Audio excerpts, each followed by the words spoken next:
Bonjour à vous, je m'appelle Kevin, je travaille à la DPA depuis 2 ans, j'ai 31 ans et je suis dans le secteur de Grenoble. Je m'appelle Reine Abra.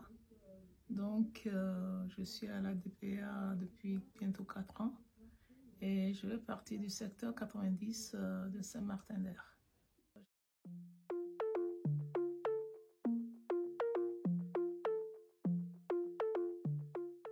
Nous accompagnons des hommes comme des femmes. Les personnes âgées, des personnes handicapées ou des jeunes adultes en situation d'handicap ou d'abandon pour certains. Je dirais que le public aussi est assez diversifié.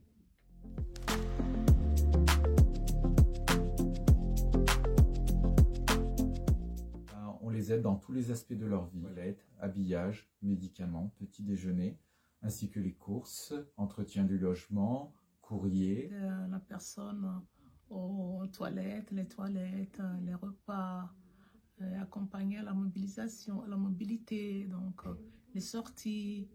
Une des choses les plus importantes qu'on a à faire dans notre travail, c'est l'accompagnement moral avec la personne. Par exemple, une personne malade, on doit la soutenir, en plus de ce qu'on fait à côté.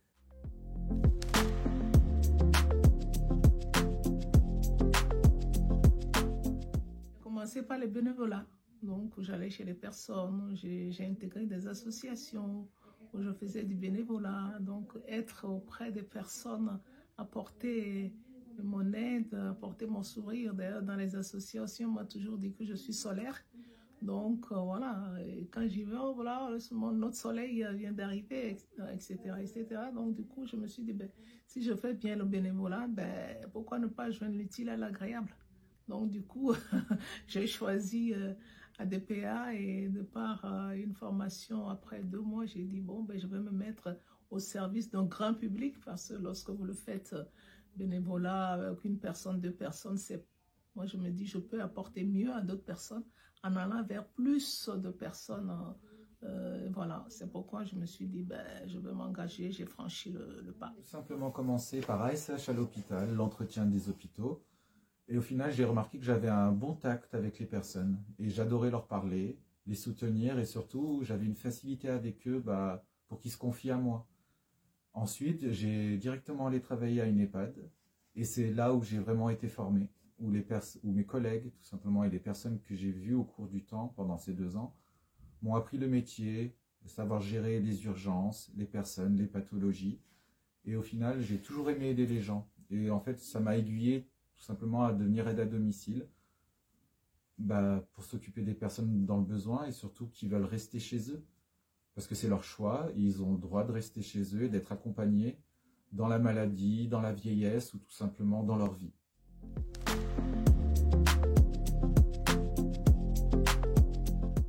L'écoute, la patience. Après, il faut être polyvalent, savoir faire avec ce qu'on a chez les personnes, c'est varié. Ensuite, avoir un respect, une tolérance, une adaptabilité à chaque personne, parce qu'on voit toutes les cultures, on voit toutes les origines, tous les types d'éducation en fait. Chaque personne est différente et on doit savoir s'adapter à eux. Un effort de mémoire, retenir ce que les gens nous disent, parce qu'ils se confient à nous et ils en ont besoin. Il faut être patient, souriant, parce que le sourire apporte beaucoup, ça met tout de suite la confiance entre les dents et l'aidé. Donc, il faut être respectueux, parce que le respect, c'est important. Donc, le vouvoiement, il n'y a pas de tutoiement, donc il faut vouvoyer. Il faut aider la personne, lui laisser essayer de laisser l'autonomie à la personne, savoir laisser l'autonomie à la personne, parce que ça lui permet, c'est sa dignité, c'est tout ce qui lui reste, donc essayer de le respecter au minimum. Voilà, être à l'écoute. C'est très important parce que nous ne sommes pas là pour nous écouter, mais pour écouter l'autre. Ce qui est très important, c'est le travail d'équipe. Savoir partager, déléguer à ses collègues quand on n'y arrive pas et surtout bien transmettre les informations qu'on a entre chaque intervenant.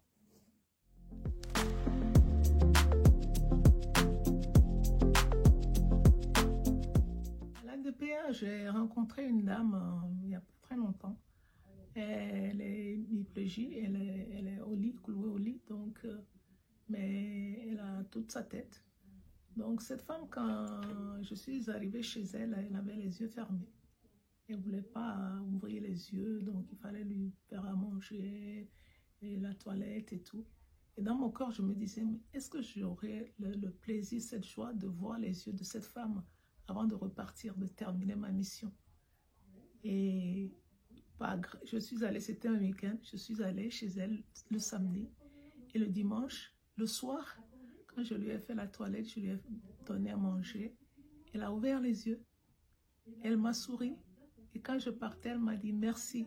Ah, alors, quelle joie! J'ai dit, mon Dieu, c'est ce qu'on attend de ce métier. La première, vraiment, c'est elle avait vraiment besoin de quelqu'un qui la reconnaisse en tant qu'individu parce qu'elle était abandonnée par sa famille. Voilà. Et la première fois que je l'ai vue, elle m'a tout simplement, elle a voulu me prendre la main et elle s'est mise à pleurer parce qu'elle m'a remercié de la reconnaître en tant qu'une personne. Et après, elle a posé sa tête sur ma main en pleurant pendant 10 minutes et je me suis un peu laissé aller et je lui ai dit que je serais là pour elle. Une autre dame, que dès qu'elle m'a vu, elle a tout de suite compris qu'elle pouvait avoir confiance en moi. Et j'ai jamais failli. Elle voulait tout le temps que ce soit moi. Dès le matin, elle disait, tu bois pas le café chez quelqu'un d'autre, on le boit ensemble. C'était une dame italienne, une belle âme en fait. Et je l'ai accompagnée jusqu'au bout. Sa famille, ils étaient contents de mon travail, ils avaient aussi confiance en moi. Ils se sentaient bien quand j'étais avec elle. Et dès que j'étais là, elle était souriante. Voilà, donc je l'ai aidée au mieux. Un monsieur aussi qui avait l'Alzheimer, malheureusement il est décédé, l'Alzheimer et en même temps il a Parkinson. Donc ce monsieur, après la toilette pour l'habiller, c'est compliqué. Donc la première fois où je suis arrivée là-bas, pour l'habiller, après la toilette, difficilement, bon, on le fait. Et puis après, maintenant pour l'habiller, ça a été compliqué. Mais je ne savais pas quoi faire. Sa femme aussi était un peu désemparée. Parce que c'est difficile. La femme m'a dit après que je ne sais pas comment vous avez fait. Donc, j'ai dit au monsieur, mais écoutez, on va s'habiller pour aller danser. Hein, on va aller danser le tango. Vous aimez le tango? Et puis tout de suite, le monsieur s'est levé. S'est levé. Et puis, il m'a tenu le bras. Vous savez, avec le Parkinson, il était raide. Hein, donc, et puis, j'ai pu quand même, avec ça, l'habiller. Et sa femme m'a dit, mais comment vous avez su que mon mari aimait la musique? J'ai dit, avec l'expérience, on vit tellement de choses que, voilà, je me suis dit, je vais tenter. Donc, voilà, la musique, la danse, pour voir si ça pouvait marcher. Et tilt, ça a marché tout de suite. Donc, ça aussi, ça m'a marqué. Et je n'ai jamais oublié ce monsieur. Hein, donc.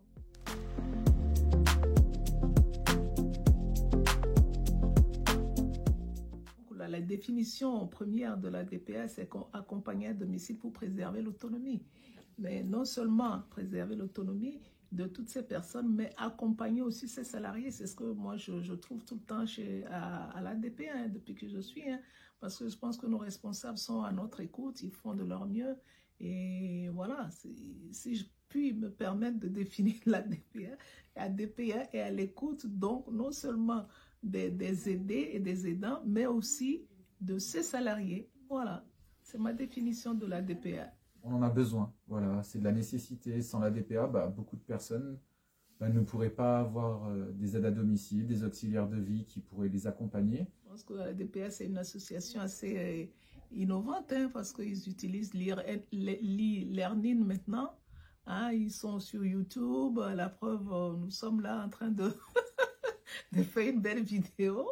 Donc, que dire de plus que merci à l'ADPA et à ADPA, on aime ça. Voilà.